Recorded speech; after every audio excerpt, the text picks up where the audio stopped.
بسم اللہ الرحمن الرحیم حرمت علیکم المیتۃ والدم ولحم الخنزیر وما اہل لغیر اللہ بہ۔ اللہ رب العزت نے انسان کو پیدا کیا اور پیدا کرنے کے بعد بعض چیزوں کو اللہ نے انسان کے لیے حلال کر دیا گیا کہ یہ چیزیں آپ نے کھانی ہیں، اور بعض چیزوں کو اللہ نے حرام کر دیا گیا کہ ان چیزوں سے آپ نے بچنا ہے اور ان چیزوں کے قریب آپ نے نہیں جانا۔ اور وہ جو چیزیں جس کو اللہ نے حرام کر دیا گیا اس کو قرآن کریم کے اندر ان چیزوں کو بعض چیزوں کا ذکر ہے اور بعض چیزیں کو ذکر نہیں۔ مثلا مردار کو اللہ نے حرام کر دیا گیا، اس طرح خون کو اور خنزیر کو، اور اسی طرح وہ جو چیزیں جن کے اوپر اللہ کا نام نہیں لیا جاتا۔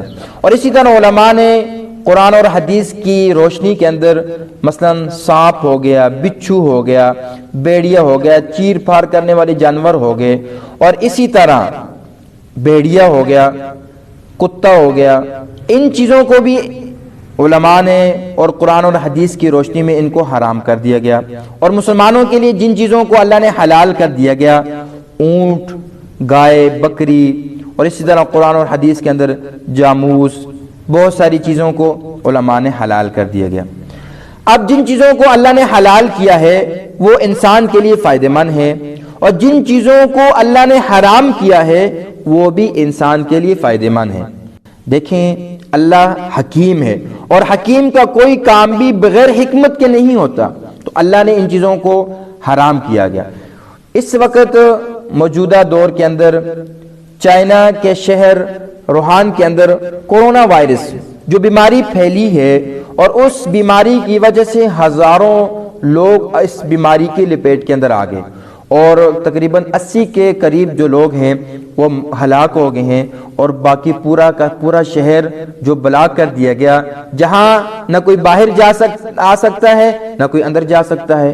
اور کہا یہ گیا کہ ماہرین کا یہ جو بیماری ہے یہ جانوروں سے انسانوں کے اندر منتقل ہوئے، مثلا چمگادڑ ہے یا سانپ ہے، یہ جو جانور ہیں جن کو اللہ نے حرام کر دیا گیا، وہاں وہ انسان کھاتے ہیں، وہاں سے وہ بیماری انسانوں کے اندر آئی ہے، اور اس وقت پورا شہر بلاک ہو گیا۔ اور مسلمانوں کے لیے اس وقت بہت بڑی خوشی کا موقع ہے کہ دیکھیں اللہ نے جن چیزوں کو مسلمانوں کے لیے حلال کیا ہے، اللہ نے اس کے اندر مسلمانوں کے لیے فائدہ رکھا ہے، اور مسلمان اس بڑی آزمائش سے بچے ہوئے ہیں۔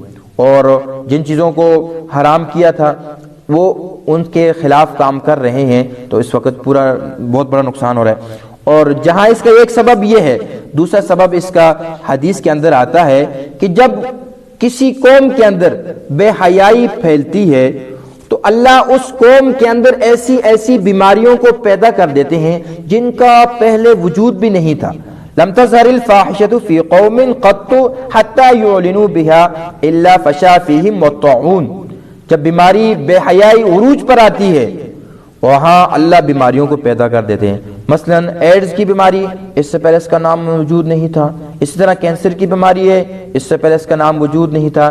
اسی طرح کورونا وائرس یہ جو بیماری ہے اس سے پہلے اس کا نام وجود نہیں تھا، لیکن یہ بے حیائی اور فحاشی کی وجہ سے یہ بیماری منظر عام پر آئی ہے۔ اور جہاں مسلمانوں کو اگر کوئی بھی پریشانی مصیبت آ جائے، اللہ کی طرف سے مسلمانوں کو اجر ملتا ہے، ثواب ملتا ہے، یہاں تک کہ حدیث کے اندر آتا ہے کہ مسلمان کے پاؤں میں ایک کانٹا بھی چوبے وہاں اس کے اوپر اجر ملتا ہے۔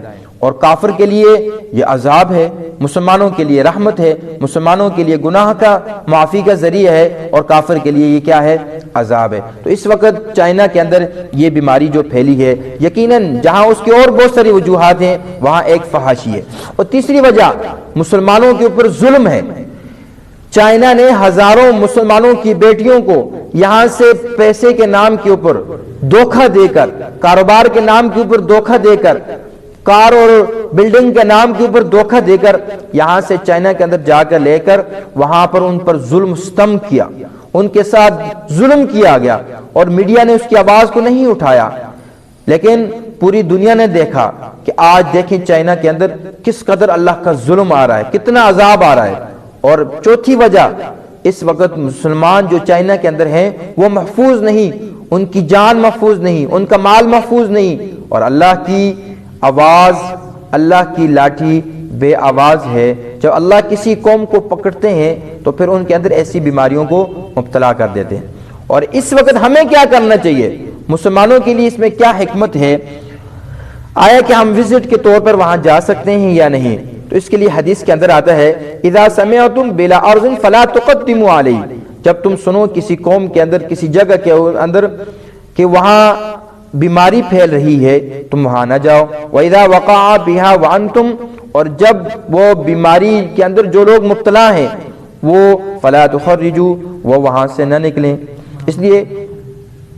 اس لیے جو وہاں ہیں ان کو تو نہیں نکلنا چاہیے، اور وہ ایک دوسرے کی مدد کریں۔ اللہ تعالیٰ ان کی حفاظت فرمائے۔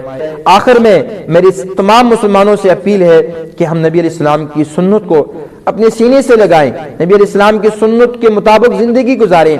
ایک سنت، مسواک جیسی سنت، نبی علیہ السلام کی اتنی بڑی سنت ہے جس سے اللہ نے اس زمانے کے اندر بھی ایک غزوے کے اندر مسلمانوں کو فتح دے دی، اور اس وقت بھی جدید تحقیق کے مطابق، ہر طرح کی تجربات کے مطابق اللہ نے ایک مسواک کے اندر موت کے علاوہ ہر بیماری رکھی ہے، اور جو انسان مسواک استعمال کرتا ہے موت کے وقت اللہ اس مسلمان کو کلمے کی دولت سے مالا مال فرماتے ہیں۔ ایک سنت کے اندر اتنی شفا ہے، اگر ہم پوری دین کے اوپر چلیں گے اللہ ہم سے کتنا راضی ہو جائیں گے۔ تو انشاءاللہ ہم یہ عہد کریں کہ انشاءاللہ نبی اسلام کی سنت کے مطابق زندگی گزاریں گے۔ وآخر دعوانا ان الحمدللہ رب العالمین۔